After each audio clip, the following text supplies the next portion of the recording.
Türkmenistan'da aslında tek bir ekonomi yok. İki tane var. Bize yolladığın kaynakları şöyle bir masaya yatırdığımızda karşımıza çıkan tablo bu.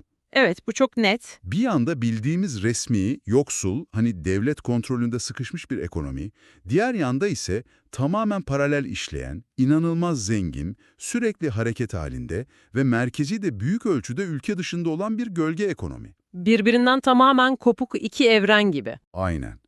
Bugünkü görevimizde senin bize sunduğun bu materyaller üzerinden bu iki ayrı evreni anlamaya çalışmak. Peki bu görünmeyen devasa ekonomi nasıl işliyor? Onu besleyen motorlar neler ve neden hani ülke içinde kalamayan, sürekli yurt dışına akması gereken milyarlarca dolarlık bir sermaye yaratıyor?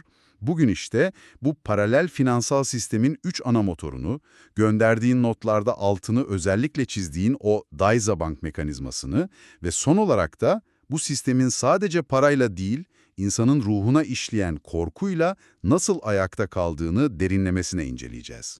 Burada gerçekten de büyüleyici olan şey bunun basit bir yolsuzluk hikayesi olmaması. Senin de seçtiğin makaleler bunu çok net ortaya koyuyor. Karşımızdaki yapı devletin kendisinin bir tırnak içinde suç organizasyonu gibi çalıştığı korkuyu bir ürüne, vatandaşı ise bir ham maddeye dönüştürdüğü bir sistem. Bu analizde bu yapının ekonomik çarklarıyla insani maliyetlerini nasıl birbirinden ayrılamaz bir bütün oluşturduğunu göreceğiz. O zaman hadi başlayalım. Bu paralel ekonomiyi besleyen 3 temel gölge sermaye kaynağından bahsediyorsun kaynaklarında.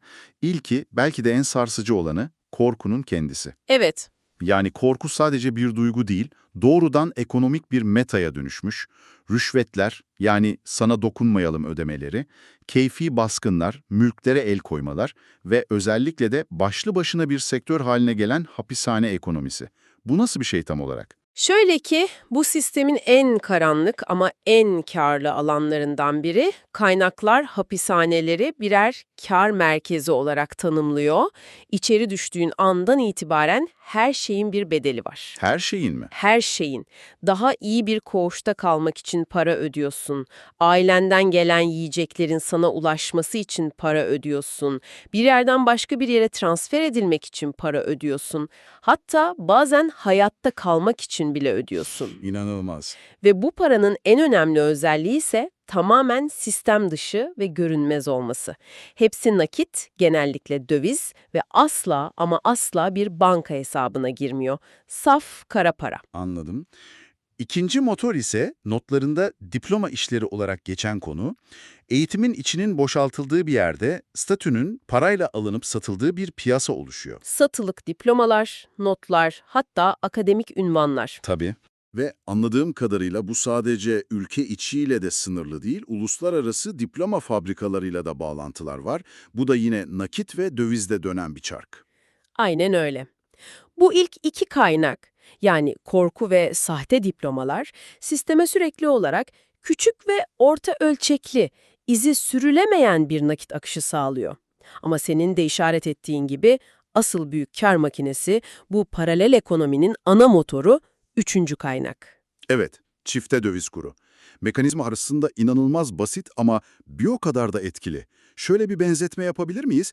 Diyelim ki devlet sana özel bir kart veriyor ve bu kartla bir fincan kahveyi 1 liraya alabiliyorsun ama diğer herkes aynı kahveye 20 lira ödemek zorunda. Evet. Şimdi de günde 1 milyon fincan kahve alıp satma hakkın olduğunu düşün. Hiçbir şey üretmeden sadece bu ayrıcalık sayesinde devasa bir servet elde edersin. Kaynaklar tam olarak böyle bir sistemden bahsediyor, değil mi? Resmi kur 1 dolara 5 manatken kara borsada 1 dolar 20 manata kadar çıkabiliyor. Evet, evet. Aradaki bu devasa fark sadece seçilmiş kişilerin erişebildiği bir para basma makinesi. Mükemmel bir benzetme. Ve bu makinenin ürettiği kar akıl almaz boyutlarda. Aylık yüz milyonlarca dolarlık işlemlerde 10 milyonlarca dolarlık karlardan bahsediliyor. İşte tam bu noktada sistemin neden yurt dışına çıkmak zorunda olduğunu anlıyoruz. Bu üç kaynaktan gelen milyarlarca doları Ne bankaya koyabilirsin, ne de yasal olarak harcayabilirsin. Mümkün değil. Bu yüzden parayı ülke dışına çıkarmak bir tercih değil, bir zorunluluk.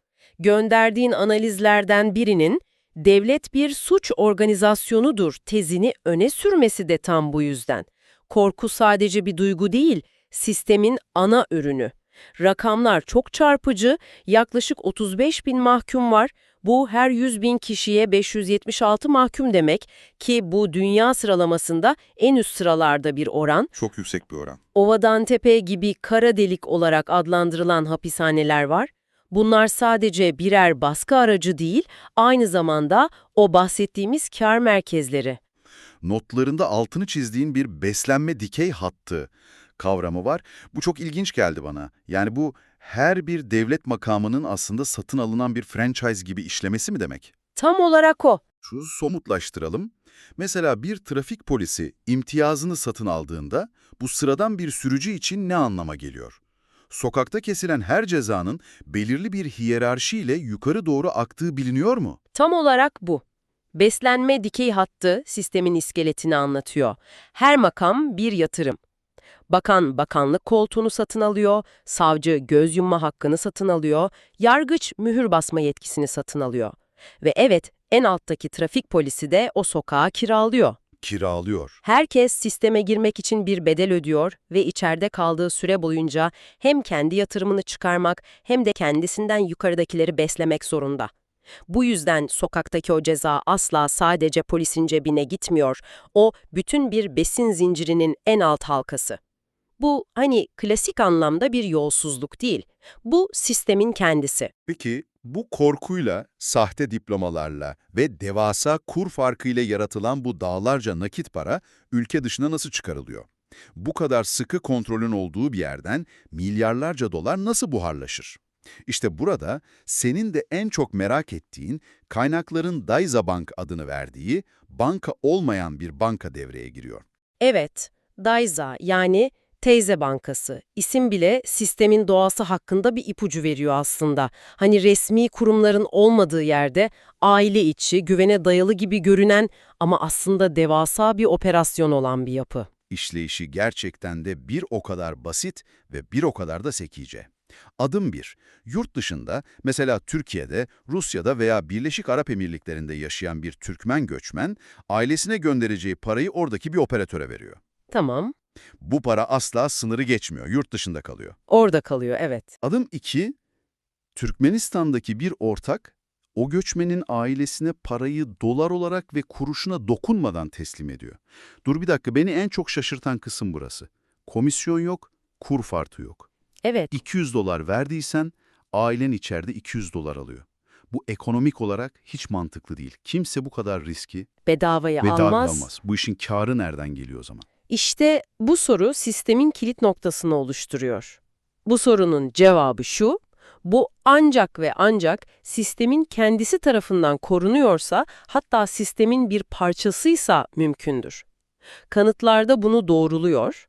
Bu sistem, yolladığın raporlarda da belirtildiği gibi 20 yıldan fazla bir süredir tek bir aksama, tek bir tutuklama olmadan adeta bir İsviçre saati gibi tıkır tıkır işliyor. 20 yıldır. Her telefonun dinlendiği, her doların hareketinin takip edildiği iddia edilen bir ülkede bu nasıl mümkün olabilir? Doğru. Eğer bu sıradan bir yasa dışı girişim olsaydı, kaynakların da belirttiği gibi en fazla 6 ayda çökertilirdi.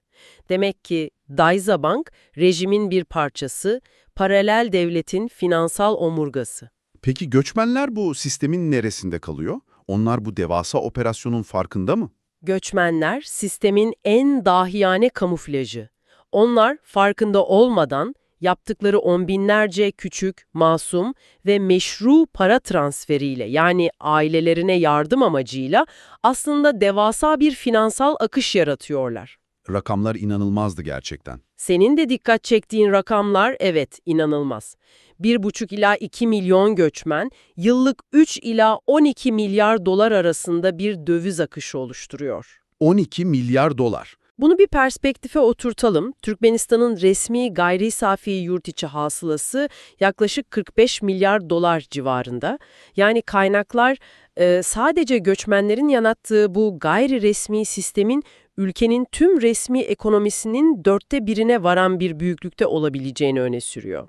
Bu artık kara borsa falan değil. Değil, bu paralel bir ekonomik devlet. Elitlerin o kara parası da işte bu meşru görünen devasa nehrin içinde gizlenerek yurt dışına akıtılıyor. Göçmenler bu devasa para aklama makinesinin yakıtı olduklarının farkında bile değiller. Senin de notlarında çizdiğin o piramit yapısı bunu çok iyi anlatıyor aslında. En altta yani 3. seviyede kamuflaj katmanı olarak göçmenler var. Aynen. Akışı yaratıyorlar ama sistemin bir parçası olduklarını bilmiyorlar. Bilmiyorlar. Ortada 2. seviyede operasyonel katman var. Bunlar gölge operatörler. Parayı yurt dışında toplayan, içeride dağıtan, lojistiği sağlayan, sistemin beyni ve elleri olan kişiler. Ve piramidin en tepesinde 1. seviyede stratejik katman. Yani elitler. Onlar paraya, güvenlik güçlerine, göç kanallarına erişimi olanlar. Paraya dokunmuyorlar, lojistikte uğraşmıyorlar. Sadece sistemin ürettiği kârı topluyorlar. Peki, bu toplanan milyarlarca dolar nereye gidiyor? Kaynakların bu konuda da oldukça detaylı. Paranın izini sürdüğümüzde karşımıza belirli coğrafyalar çıkıyor. Ana merkezlerden biri Türkiye. Türkiye. Gayrimenkul, oteller, restoranlar, yatlar, diğer bir merkezse Birleşik Arap Emirlikleri. Burası daha çok sermayenin depolandığı, offshore hesapların tutulduğu bir finansal kasa gibi. Kıbrıs ve Malta gibi yerler paravan şirket kayıtları için, Avrupa ve ABD ise elitlerin çocuklarının eğitimi ve lüks gayrimenkuller için kullanılıyor. Bu, özellikle Dubai'deki o altın ve pırlanta gençlik üzerine yolladığın o makaleyle tam oturuyor. Yurt dışındaki o inanılmaz lüks yaşamları. Yatlar, Bentley'ler, pahalı markalar. Bu bir tesadüf değil. Bu sistemin adeta matematiksel bir kanıtı gibi. Değil mi? Kesinlikle. O para bir yerden gelmek zorunda. Tam olarak öyle. O yaşam tarzı, bu soyut finansal sistemin somut, gözle görülen yüzü.